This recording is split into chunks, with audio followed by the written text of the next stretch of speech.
di sini aku lagi ada tamu spesial nih dari teman-teman mahasiswa Universitas Pelita Bangsa. Di sini kita akan membahas topik yang tentunya sangat menarik. Dilihat dari, wow, luar biasa sekali ya nih teman-teman saya nih. Saya perkenalkan dulu kali ya. Mungkin dari yang pertama di sebelah sini ada siapa nih? Hai, perkenalkan, nama saya Bu Susiana. Halo. Oke, Bu Susiana. Oke, next. Halo, perkenalkan, nama saya Siti Nur Fadila. Bu Siti Nur Fadila. Selanjutnya Oke, nama saya Ibu Siti Yulaika. Bu Siti Yulaika. Dan yang terakhir, ini yang paling muda nih teman-teman. Hai, perkenalkan, nama saya Dindirawati. Nah, jadi di sini kita akan membahas topik yang menarik sekali, yaitu tentang parenting. Gimana sih pola asuh untuk kita mengurus anak-anak kita nanti? Dan tentunya di sini udah ada yang berpengalaman, teman-teman. Kita akan mendengarkan sharing-sharing dan pengalaman pribadi nih, pengalaman pribadi dari yang sudah berpengalaman tentunya. Oke. Bu Juli nih, aku penasaran banget tentang parenting nih. Ibu kan udah punya anak ya, Bu? Alhamdulillah, saya sudah punya anak dua. Oh, punya anak dua, teman-teman. Punya anak dua. Yang pertama sudah usia 18 tahun ya, udah jalan 18 tahun, sudah SMK, kelas 3 SMK. Kelas 3 SMK. Yang kedua, Bu? Kemudian yang kedua sudah kelas 2 SMP. 2 SMP. Kalau Ibu Susi? Kebetulan saya juga sama dengan Juli ya, ada dua anak, kebetulan putra-putra, laki-laki semua. Ganteng-ganteng. Luar biasa, alhamdulillah, luar biasa banget. Yang pertama, alhamdulillah sudah mahasiswa, sama seperti mamanya juga, barengan ceritanya ya. Umur 21 tahun baru bulan ini, Juli. Kemudian yang nomor 2 itu umur nanti ya 12 tahun akhir Desember nanti, itu kelas 6 SD. Wah, berarti kalau anaknya udah dua, apalagi udah besar-besar, pengalamannya udah luar biasa sekali ya. Bisa sharing-sharing kita tentunya bersama. Kalau aku boleh tanya nih untuk Bu Susi dan Bu Siti Yulaika, dulu apa sih pola asuh yang Ibu terapkan untuk anak Ibu nih, yang kedua putra-putrinya nih, yang sudah diterapkan selama berpuluh-puluh tahun yang lalu? Berapa Bu?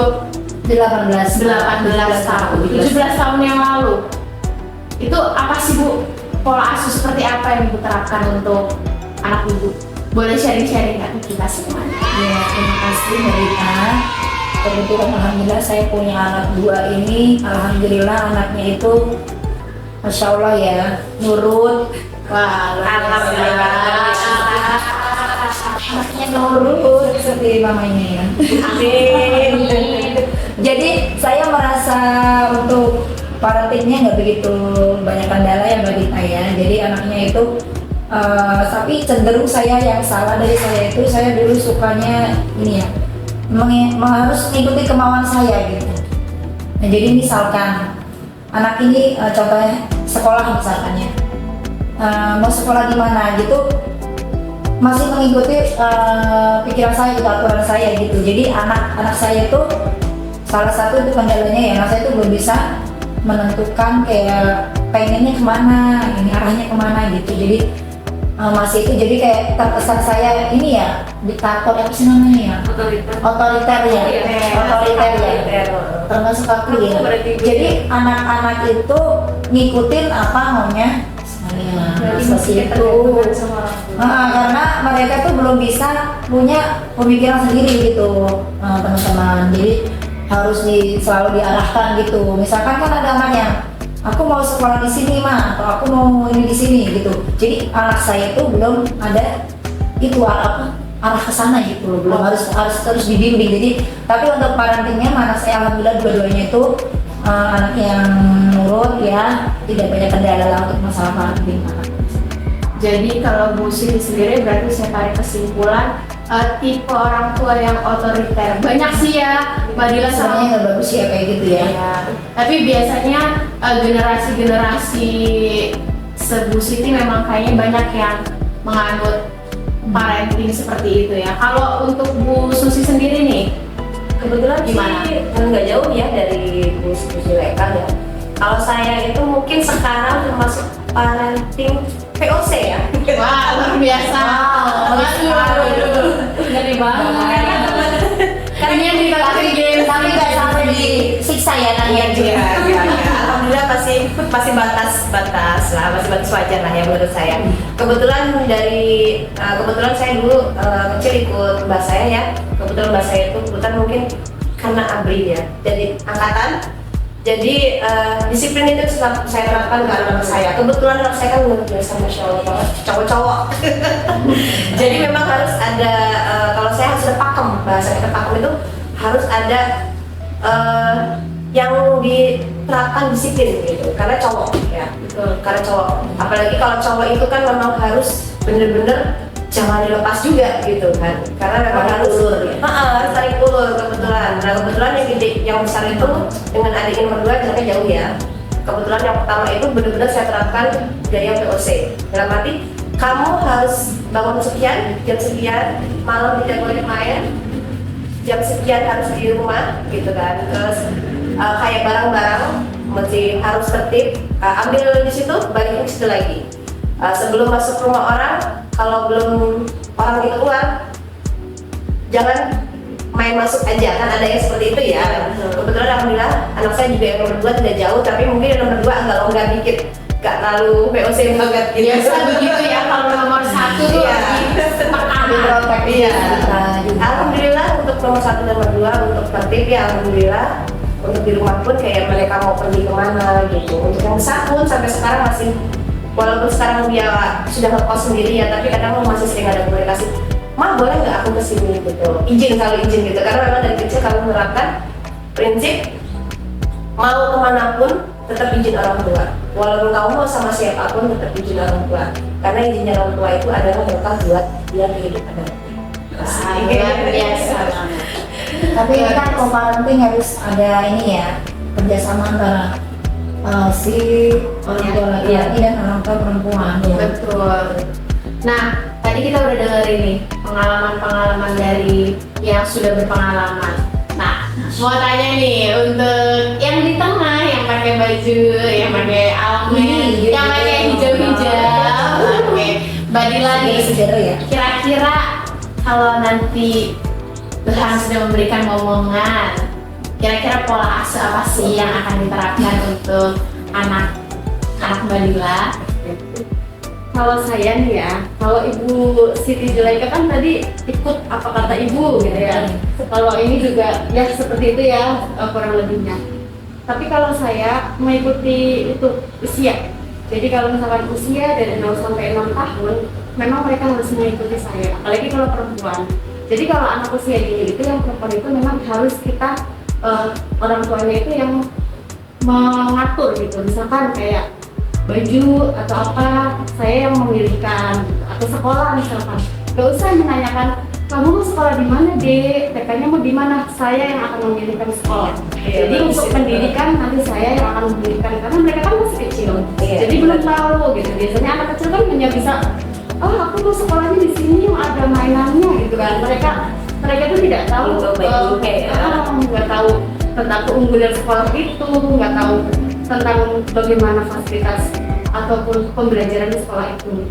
Nah, kalau untuk laki-laki, mungkin untuk usia 0 sampai 5 tahun kurang lebih masih mengikuti saya. Tapi kalau udah usia selanjutnya, kalau laki-laki boleh untuk memilih.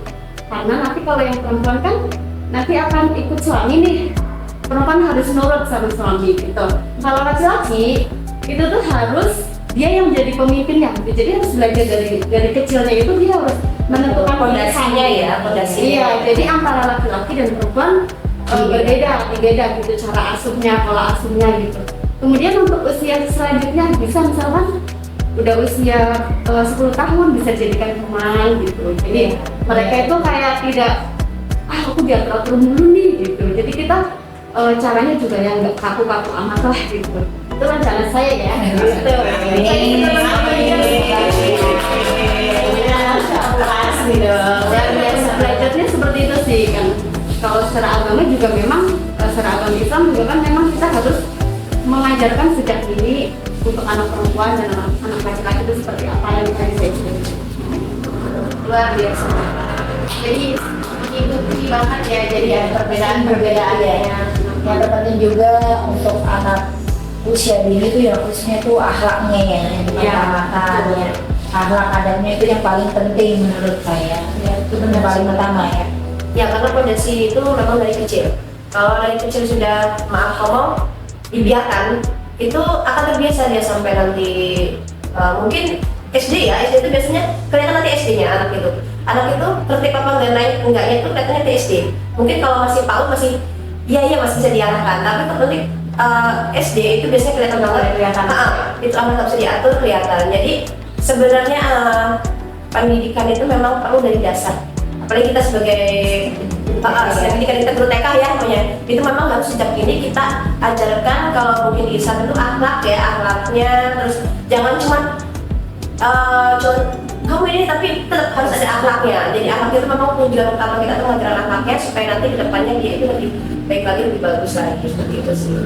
Oke. Nah teman-teman, kita kan tadi udah mendengarkan nih sharing-sharing dari Bu Susi, Bu Dila, dan juga Bu Stileka.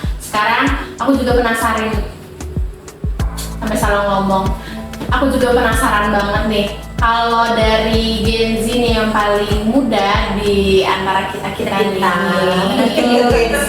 gimana sih Rindi, nanti kalau misalkan nih kamu punya anak, udah menikah punya anak, kira-kira pola asuh apa sih yang akan diterapin untuk anak kamu? Nah, ya kalau menurut saya nih ya, saya itu kan dulu pernah dapat didikan keras dari orang tua saya. Saya akan menerapkan parenting militer pada anak-anak saya. Keras tapi lembut. Tapi kedepannya saya akan sedikit memfilter kepada anak-anak saya. Saya akan menjadikan anak-anak saya itu teman atau sahabat yang mereka bisa leluasa bercerita kepada saya dan suami saya. Wah, keren. Kalau boleh tahu nih, emang dulu nih kira-kira dari pola asuh yang udah didapetin Rindi dulu pas kecil, dampak apa sih yang sekarang itu kayak wah ini aku bersyukur banget nih karena orang tua dulu ngasih didikan yang seperti ini, jadinya dampaknya tuh kayak jadi anak yang mandiri atau seperti apa gitu, boleh Kalau di-sharing? mandiri sih enggak. Saya masih membutuhkan mereka, tapi apa ya, didikan mereka itu terlalu keras, tapi saya enjoy gitu. Menikmati berarti dia ya. Menikmati, Menikmati.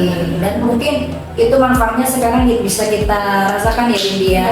Jadi kita jadi kuat menghadapi ya dunia yang Kehidupan yang dunia ya.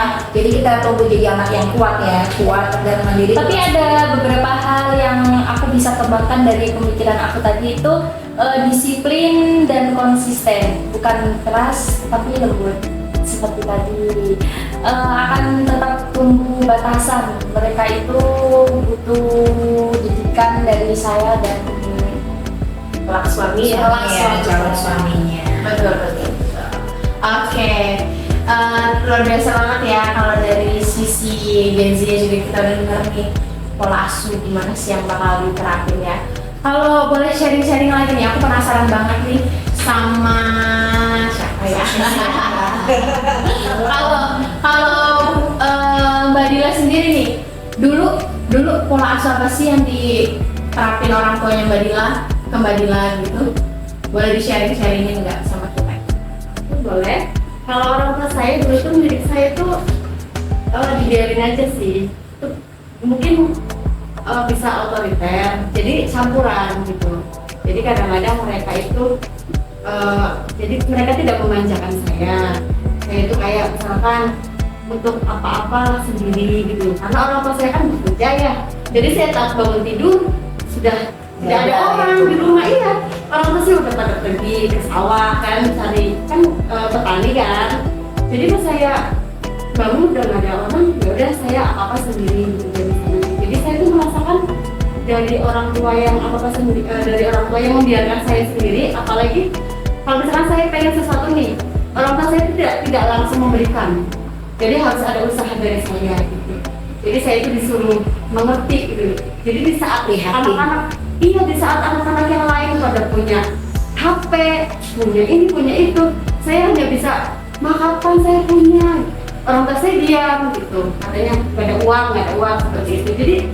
Jadi saya itu dengan didikan orang tua yang seperti itu, sekarang itu saya jadi merasakan, pertama kali saya ikut itu saya merasakan, wah ternyata seperti ini cari uang gitu. Ternyata saya harus berusaha dulu gitu. Jadi ya bersyukur sih dengan didikan orang tua yang seperti itu. Tapi tidak yang membentak ya.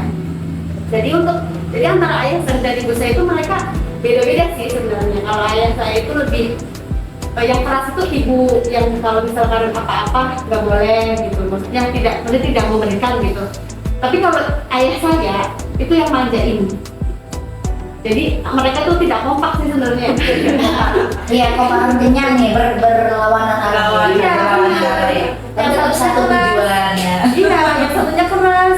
Apa-apa nyalahin saya, ibu saya tuh. Tapi kalau ayah saya manja gitu, manjain saya lah gitu. Tapi berarti bisa ditarik kesimpulan ya bahwa dari beberapa parenting yang sudah kita dengarkan tadi yang akan diterapkan ke anak-anak kita dan juga yang orang tua kita kasih ke kita, bahwa sebenarnya parenting VOC itu kayaknya sebenarnya sangat baik ya. Mungkin lebih masuk ya mungkin ya. Tapi mungkin untuk di Gen Z mungkin tidak masuk karena mungkin Gen Z itu terlalu lembut ya.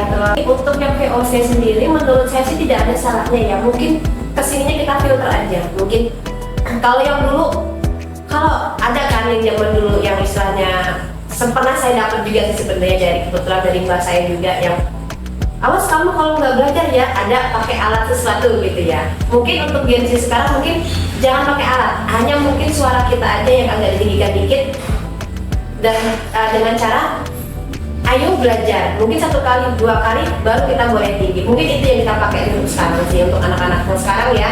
Kalau kebetulan saya itu kan termasuk gen apa ya, gen milenial ya, karena mungkin saya sudah lebih tua dari yang ini ya gitu. Kalau yang saya dapat dulu itu, kalau di ibu saya dia memang fleksibel orangnya, tidak terlalu yang kamu harus ini, enggak. Kebetulan kalau yang tegas itu dari mbak saya, karena kebetulan saya ikut mbak saya ya. Dari ibu saya itu fleksibel, tapi dia mengajarkan tentang adab juga masih ada, hormat kepada orang tua. Itu yang perlu kita ajarkan dari sekarang ya. Mungkin sekarang agak susah ya, anak Gen Z sekarang betul ya. Iya, dengan orang tua itu ada nih Gen Z. Gen Z itu harus ya, harus adabnya kita perlu gali lagi. Itu sih kalau yang VOC boleh dijalankan tapi difilter dengan kondisi sekarang Gen Z yang mungkin ada lemah lembutnya juga, tapi harus tegas karena tidak bisa harus lemah lembut terus. Kalau menurut saya sih. Oke. Mungkin dari lain mungkin ada kali masukan Jadi yang lain. mengatakan sih ya, kalau menurut saya mungkin gini ya, kita keras tapi tetap kita diskusi sama anak gitu. Misalkan maunya seperti apa gitu. Jadi kita punya aturan tapi harus dengan diskusi dengan anak gitu. Memperhatikan keinginan anak juga lah gitu. Jangan otoriter lah. Menurut saya yang demokratis gitu, paling penting yang demokratis. Menurut saya yang paling tepat itu sih. Betul.